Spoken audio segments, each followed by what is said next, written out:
Uncle আজ অফিসে আসেননি? জানোই তো আমার চাচা খুব অসুস্থ। বাবা সারাদিন চাচাকে নিয়ে হসপিটালেই থাকেন।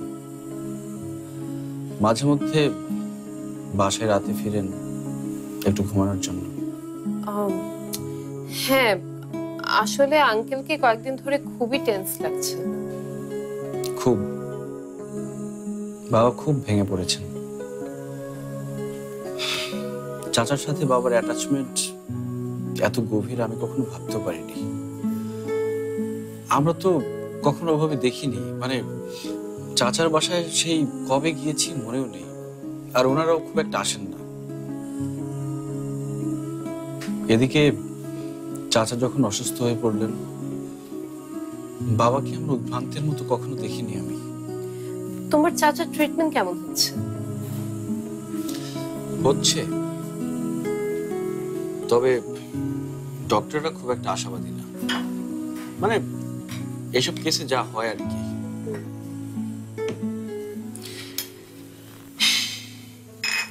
নাও।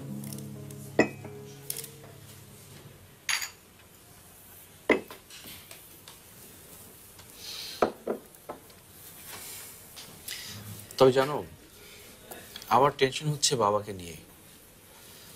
বাবার কোনো কিছুর প্রতি কোনো খেয়াল নেই।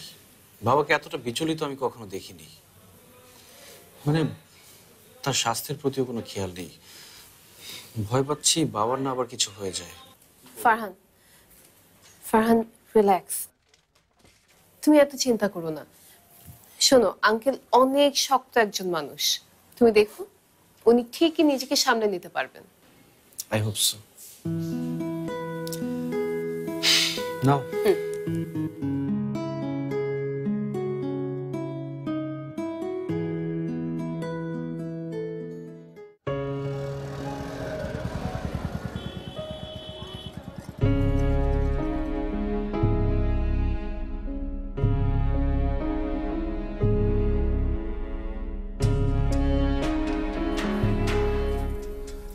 চিন্তা করিস না মা, চিন্তা করিস না, ঠিক হয়ে যাবে, সব ঠিক হয়ে যাবে।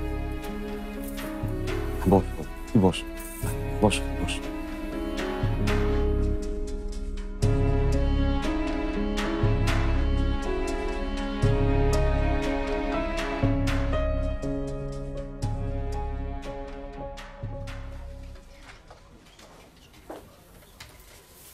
কোথাও যাচ্ছ নাকি? হ্যাঁ, হসপিটালে। গতকাল চাচাকে কেবিনে দিয়েছে, একটু দেখতে যাওয়া উচিত, তা না হলে বাবা আবার কি মনে করেন। ও, সার্জারি কি হয়ে গেছে? হ্যাঁ, surgery done, but no hope. ডক্টররা বলেছেন এখন কেমোথেরাপি দিয়েও খুব একটা লাভ হবে না। ক্যান্সার নাকি সারা শরীরে ছড়িয়ে গেছে, একদম শেষ পর্যায়ে। বাবা চেয়েছিলেন দেশের বাইরে নেবে, কিন্তু আঙ্কেল নিশ্চয়ই অনেক ভেঙে পড়েছেন, তাই না? আর কি, চাচাকে মনে হয় কয়েকদিনের মধ্যে রিলিজ দিয়ে দেবে। ওই শেষ কটা দিন আত্মীয় স্বজনদের সাথে কাটানো আর কি। বুঝতে পারছি না বাবা কিভাবে নিবে বিষয়টা। আচ্ছা, আমিও তোমার সাথে চাই। আই মিন, তোমার চাচাকে তো একবার আমারও দেখতে যাওয়া উচিত। ঠিক আছে, চলো।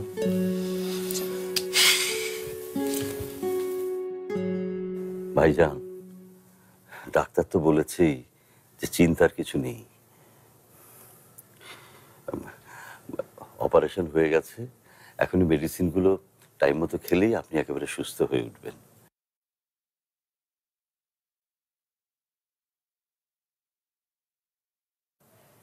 আরে নাবিলা যে, ও ফারহানও এসছে। ভাইজান, নাবিলাকে চিনতে পেরেছেন? ওই শাহিদার মেয়ে। আসসালামু আলাইকুম চাচা।